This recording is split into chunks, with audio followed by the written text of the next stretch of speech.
Okay, so if you're serious about growing a business, maybe finding a sales lead or, tracking down that perfect partner overseas, Hmm. you know the struggle, right? Yeah. Information overload. You do a simple search and bam, you're just wading through this mountain of noise, Yeah. news, blogs, sometimes even recipes just to find one useful contact. It costs so much time. Yeah, it's like the whole internet is almost working against you when you need specific business info. General search engines, they're built for popularity, for volume, right? Not really for verified professional connections. If you want to actually connect B2B, you need something, well, much more targeted. A filter. Yeah. And that's exactly what we're digging into today. Okay, let's unpack this. We've got some really interesting sources here describing B2Dsearcher.com. It's a system built, like, from the ground up to solve that exact filtering problem.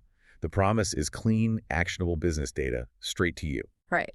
So today we're looking at how this platform actually works, how it filters so much stuff out. And then the really big piece, this major upgrade they did in 2025, adding AI search. Because it's not just about finding data anymore, it's about finding real opportunities. Okay, let's start with the basics then. What is this platform? It's described kind of like a Google, right? But the main thing is what it doesn't show you. It deliberately leaves out the news, the personal stuff, all that general chatter. It's only looking for sites that signal, business opportunities, potential partners, clients. And that leaving stuff out, that exclusion, is really the core of it. How does it know what to cut? How's it so sure what a website is actually about? Well, the sources say it's not just looking at keywords on the surface. It works by crawling the internet on a massive scale, like truly massive. It builds this enormous database. We're talking billions of data points. Billions, wow, okay. Yeah. And the key thing, the technical bit, seems to be how it uses website metadata. It digs into that background info. Exactly. It uses that structural information, the metadata, to figure out precisely what industry or business type each website belongs to. So why metadata? What's special about using that for B2B stuff? Well, what's fascinating here is how important metadata is in this specific context, B2B. We're talking about things like title tags, descriptions, maybe structured data in the cloud. Now, normal search engines use this too, obviously. But they mix it with everything else, the page content, user clicks, all that. This B2B platform seems to treat the metadata as like the primary source of truth about a business. And that helps because, Because businesses, especially, established ones, tend to have pretty stable, good quality metadata that really defines what they do. yeah, Think about it. A manufacturing company's core business description in their metadata isn't going to change every day like a news site's headlines. So by focusing on that stable, structured data, the system gets around the problem of generic search. It's not guessing based on one word. It's getting this inherently categorized long-term info. Makes it much easier for you to find companies actually worth talking to. right. Right, that makes total sense. It's like the difference between finding a site that happens to mention widgets and finding a site whose whole identity is premium widget manufacturer. Much cleaner. So, okay, the mechanism is this huge categorized database built on metadata.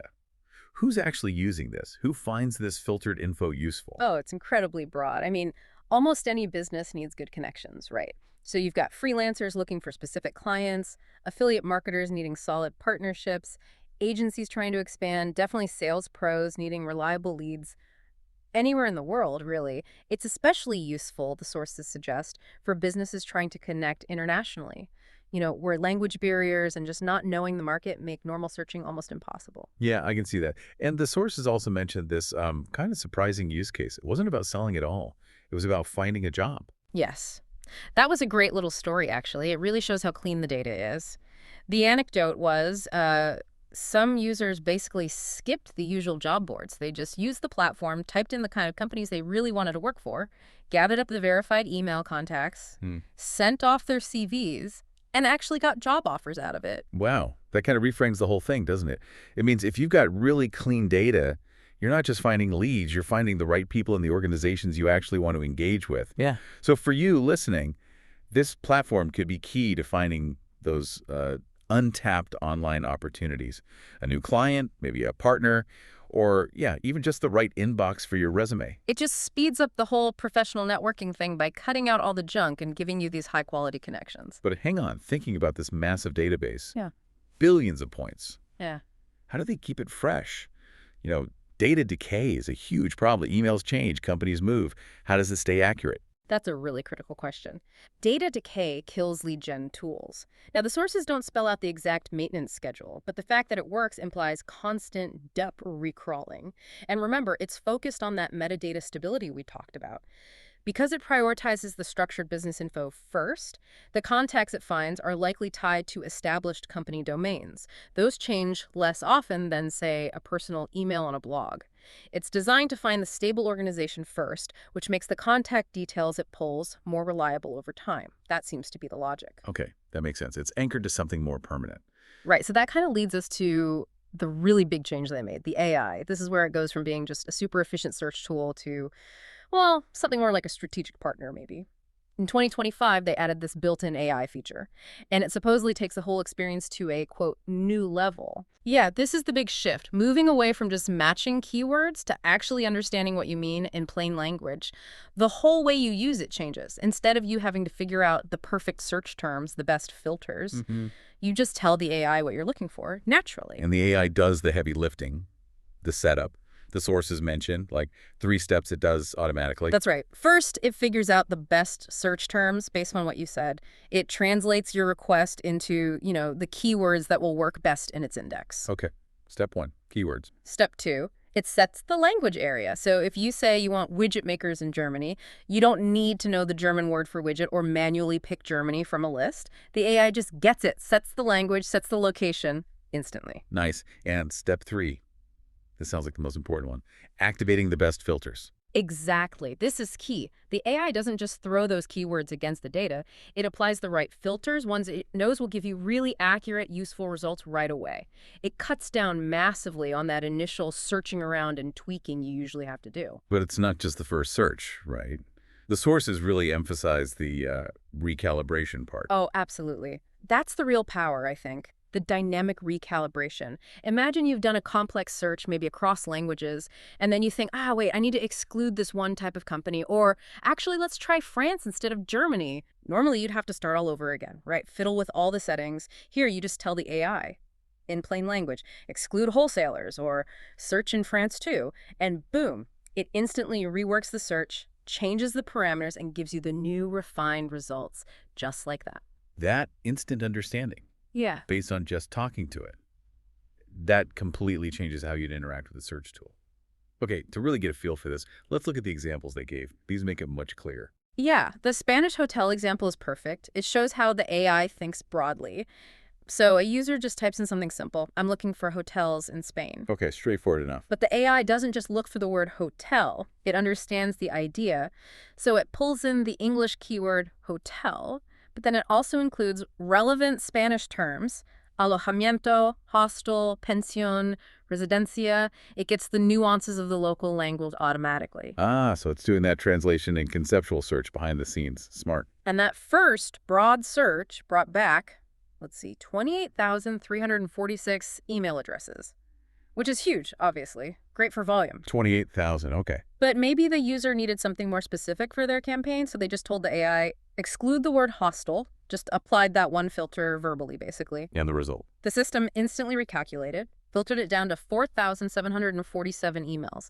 But these were highly targeted, clean Spanish hotel addresses, excluding the hostel category. It shows you get the scale first, but then you can easily carve out exactly the slice you need super precisely without wading through everything manually. That's impressive. Volume, then precision on command. Okay, what about the second example, the German school one?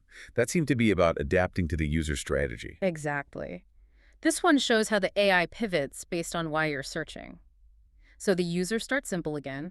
I'm looking for a German school. Right. And the AI, trying to be helpful, initially suggests the obvious German words. Schule, Hochschule, Universität, Academy. Makes sense for finding schools in Germany. Yeah, those are the direct translations, more or less. But maybe the user's goal is different. Perhaps they're targeting English-speaking decision makers at those schools. So they clarify, they add, where German can be learned, I need English keywords. Okay, so specifying the type of school and the language of the search terms needed. And watch the shift. The AI doesn't just get stuck on the German words. It immediately adjusts. It changes the search terms to German school, language school, academy, learning center. It understood the user needed English terms, even though the topic was German schools, and it delivered exactly that, fully customized to the strategic need. Okay, if we zoom out a bit, Connect this to the bigger picture. This really shows the difference, doesn't it? Between old-style keyword search and this AI approach. Normal search is fragile. You change one word, one language, the whole thing breaks, you start over. This AI, it seems to grasp the idea, learning German, finding hotels, and lets you tweak the specifics, the language, the filters around that core idea without losing everything. Precisely. It becomes this back and forth conversation. It dramatically cuts the time from having an idea to having actionable data, clean leads. You spend less time fighting the interface, more time actually using the results. It's fast, accurate, intelligent. That seems to be the core promise. A platform really designed to turn that frustrating chore of finding contacts into a focused, strategic operation. And it sounds like it's for anyone, really, who wants to find those hidden business opportunities online. Yeah, it promises cleaner, more relevant results right from the start, which gives you a serious edge over people still stuck using general search for this stuff. So what's the bottom line here for you listening? Well, our sources are making a pretty strong case. In this incredibly noisy online world, your next big partner, that key client, maybe even your next job, it might just be one smart, focused search away. It suggests the era of just putting up a generic website and hoping the right people stumble upon it. Well, those days might be numbered. Targeted intelligence is becoming crucial. And that brings us to our final thought, something for you to chew on. Given how vital good, stable metadata is for this kind of AI system to even work, what does that mean for businesses now? How do you need to think differently about presenting yourself online? You're not just trying to catch the eye of a human searching vaguely anymore. You're being systematically categorized, analyzed, and targeted by specialized AI. Does this mean putting way more strategic effort into defining and maintaining your website's metadata? Because maybe that metadata isn't just for SEO anymore. Maybe it's becoming the essential handshake for B2B opportunity in the AI age.